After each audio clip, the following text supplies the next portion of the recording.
Yo, what's poppin' Pokepals? Rare Boy here, and I'm back with another episode of Champion Challenge, where I take infamous trainers from the Pokemon universe and put them in the player's shoes. Could they themselves do what the player is challenged to do in every Pokemon game? Can they become the champion of the region they're placed in? Today we're going to find out if the Pokemon trainer from Super Smash Bros. Could actually become the champion of the Kanto region. This seemed like a really fun idea, and if this video is a big hit, I'll see if any of other Pokemon from Smash can do a solo run in a game for my Impossible series. For those of you who don't know, all of the special moves used by Pokemon in the Super Smash Bros. Series are based on actual Pokemon moves. For the purpose of this video, I will be using Pokemon Trainer from Super Smash Bros. Brawl, and for one very distinct reason: Charizard Side Special. See, in Smash 4 and Ultimate, Charizard's Side Special went from Rock Smash to Flare Blitz, but because Flare Blitz is not accessible to us in Fire Red, I opted for this set instead to not only make this team feel more nostalgic and authentic, but also to make it more challenging for myself. Using the information granted to me by Daddy Sakurai, I have come up with Pokemon Trainer's team, and here is what we will eventually end up with. As you can see, all three of our Pokemon have only 3 moves because the down special for Pokemon Trainer is not an actual attack, but rather a command, which is to alternate between the 3 Pokemon he uses. Having only 3 moves is going to make this even more difficult, but that's what's going to make this challenge fun and interesting. By now, I'm sure you all have a few questions, and I'll do my best to alleviate most of them right now, as I go over the rules of this run. The first rule is that I'm only allowed to use the Pokemon that Pokemon Trainer uses in the Smash Bros. Series, those being Squirtle, Ivysaur, and Charizard. We are allowed to capture other Pokemon who aren't on Pokemon Trainer's team, but they can only be used for HM usage. The second rule is that my levels need to be equal to the level of this game's champion, meaning my ace cannot surpass the champion's ace as a means of avoiding overleveling. Normally this rule is an absolute staple for this series, but given our severely limited movesets and team members, I may need to make an exception for this rule. We'll see. And the last rule is that I must use the exact or similar movesets the contender uses. For example, Pokemon Trainer's Ivysaur has Vine Whip, Razor Leaf, and Bullet Seed. And that's pretty much it. With the rules explained and Pokemon Trainer's team on display, let's jump into some gameplay. The first thing that I do is pick up Squirtle from Professor Oak's lab. I take a look at his stats and he has a relaxed nature, so more defense but less speed, which isn't great. With Squirtle now on our team, it's time to find out if Pokemon Trainer can become the champion of the Kanto region. First up in this challenge is Brock, and well, anyone who's ever played this game normally with the Squirtle as their starter knows exactly how easy this match is, so let's keep it moving. We make it to Cerulean and try to take on our rival at level 20, but we get absolutely destroyed by his Bulbasaur. Looks like I'll need some more levels. I tried this fight again at level 28, but it was still no good, as Bulbasaur is still eating our attacks. This is starting to become very problematic. I tried this fight again at level 34 after learning our final move, Waterfall, which was enough to not only defeat our rival, but wash him away fairly easily. We still got put to sleep by Bulbasaur, but we were able to take a couple of Vine Whips this time, as we woke up and finished him off. On the route above Nugget Bridge, we get our next member of the team, Bulbasaur, who was a pain in the rear end to capture, mind you. We finally capture him, and after I don't know how many failed attempts, this one actually happens to have a naughty nature, which means more attack but less special defense, which actually sucks because our Ivysaur is only going to know special moves, not physical. Oh well, time to level this guy up. After reaching level 16, Bulbasaur evolved into Ivysaur, and we can now attempt Misty after I raise him up a couple more levels. After getting Ivysaur to level 26, I took on Misty and I completely demolished her team with him. This is going to be our final team for quite some time, as Charizard won't be available to us until we beat Blaine, so Grass and Water moves are our only thing we have to hold us over for quite some time. Another rival fight on the SSAM, but Squirtle was once again MVP, as his waterfalls are still too much for Blue's team to handle. I'll be training up Ivysaur for a bit though, so Squirtle's gonna start falling behind in terms of EXP gain. It took me longer to solve Surge's puzzle than his actual match went, as Ivysaur is once again the MVP of this gym. Our next opponents are Erika and Koga, and neither one of them seems to be a good matchup for our team at the moment. Giovanni's fight was closer than I was expecting. Ivysaur handled his Rhyhorn and Onix easily, but Kanga took down Ivysaur and then lowered Squirtle's defenses a few times. If he went for Mega Punch instead of Bites, we most likely would have lost this fight. Back at Pokemon Tower, we have another fight against Blue, and this one would have been tricky if we only had one Pokemon, but with some smart swaps between Ivysaur and Squirtle, we were able to handle our weaknesses quite smoothly. I tried to take on Koga first so we can get access to Blaine's gym and let's grab ourselves a Charizard before fighting Erica, but it is clear to me that we are nowhere near beating Koga's team. I guess I'll have to level up some more. So I tried my luck at Erica, and I gotta say, Ivysaur was holding it down for us. He took out both Victory Bell and Tangela with Overgrowth Miracle boosted Razor Leafs, but ultimately fell to Vileplume. From there, Squirtle got out-muscled by Vileplume's Giga Drains. Yeah, it looks like leveling up is our only option at this point.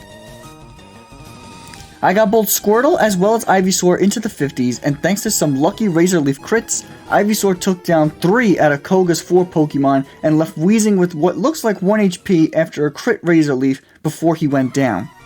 From there, Squirtle came in and finished the fight.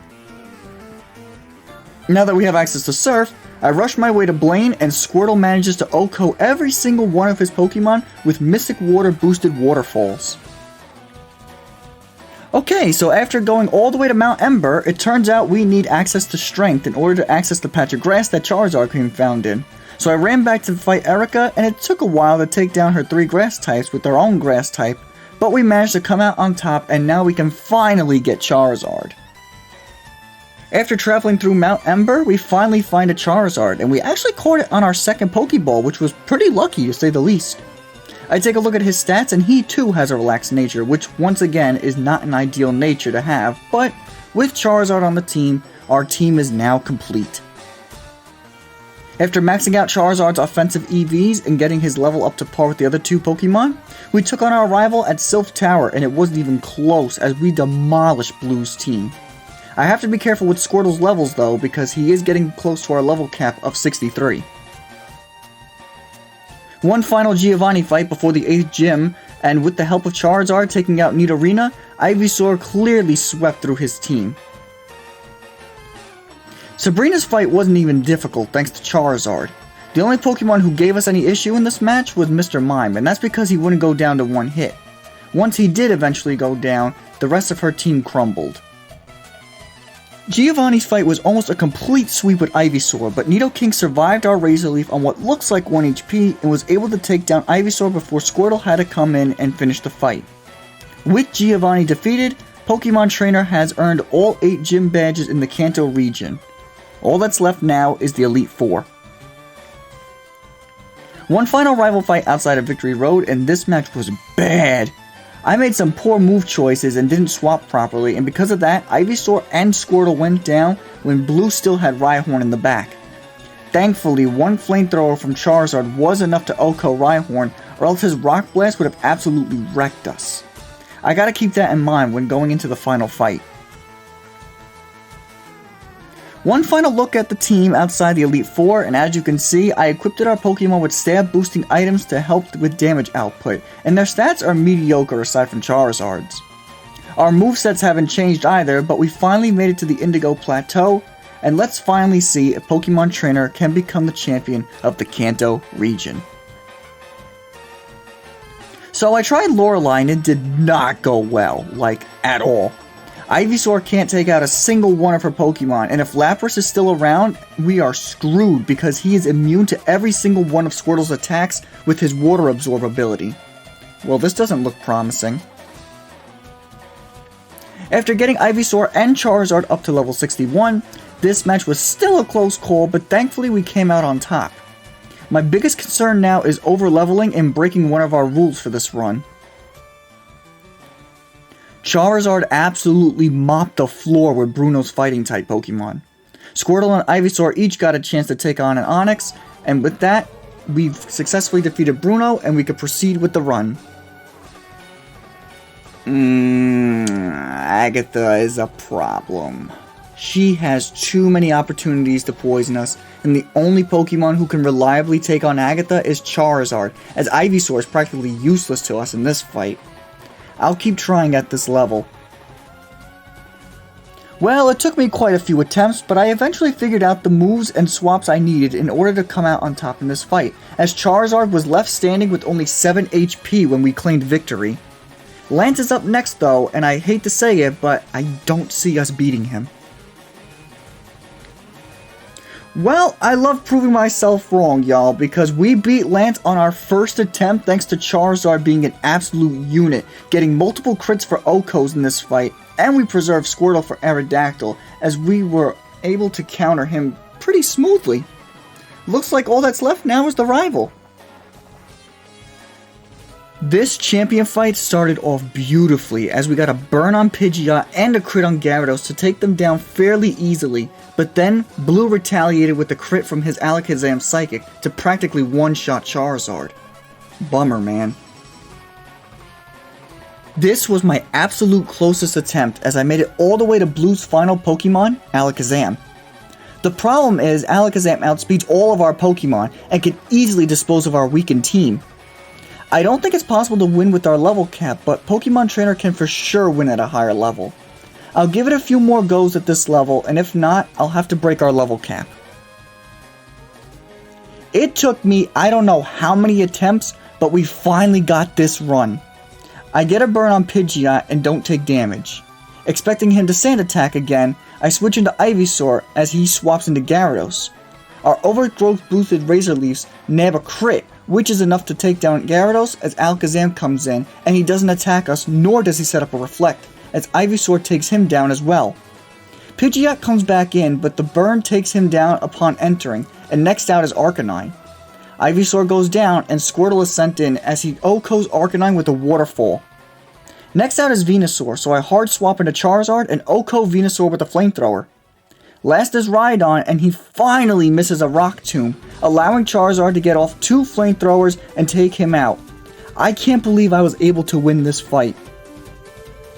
With this victory, we registered Pokemon Trainer from Super Smash Bros. Brawl into the Kanto Hall of Fame. My god. The challenges in this series just keep getting harder and harder. I was a few resets away from forfeiting this one on account of our level cap, but I'm so glad I stuck with it and managed to come out on top. I think after a difficult one like this, it's time we do a fun one. For the next episode in this series, we're going to find out if Pokemon Stadium 2 can become the champion of the Johto region. That may sound confusing, but I'll explain that in our next video. I also don't know if this will be an easy or a difficult challenge, so if you don't want to miss that episode, be sure to subscribe and find out for yourselves. Also, if you enjoyed this video and the idea behind it, leave a like, I greatly appreciate it. And finally, in the comment section below, write down what your favorite part of today's run was. This has been your boy Rare Boy, and I'll catch you all in the next one. Peace! Red, white, and blue, yeah, I love this place. Excuse me, did you just watch this video? You must have if you made it this far into the video. And yet you haven't liked, commented, shared, or subscribed. The Rare Boy working very hard on these videos. Please do the man a favor.